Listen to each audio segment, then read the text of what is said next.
Gök gürültüsü sesi için alüminyum levhalar kullanılmaktaymış. Bu bir garip. Yumurta kırılma sesi ile külah kırılma sesi birbirine benzemekteymiş. Ateş sesi için balonlu naylonlardan hışırtama sesi çıkartıyorlar. Ara ara da balonları patlatıyorlarmış. Atın ayak sesleri Hindistan cevizi kabuklarının birbirine vurulması ile çıkmaktaymış. Canavar sesi için balon şişiriyorlarmış.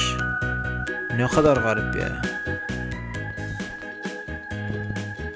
Dev yaratığın resimdeki gördüğünüz yürüme sesini kereviz sapı ısırma sesiyle örtüşüyormuş. İnsanların yere düşme sesi efekti büyük kitaplar kullanılıyormuş.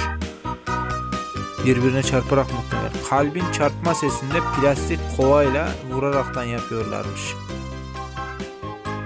Karda yürüme sesi için ise efekt uzmanları geniş bir kutu içerisinde yer alan mısırı kullanıyorlarmış.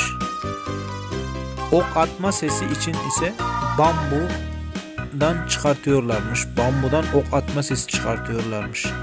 Öpüşme sesine ise seslendirme sanatçıları kollarını öperek istedikleri sese ulaşmaktaymış.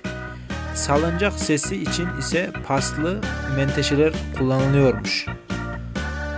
Ses efekti uzmanları silah sesi için ise zımba tabancasını kullanıyorlarmış.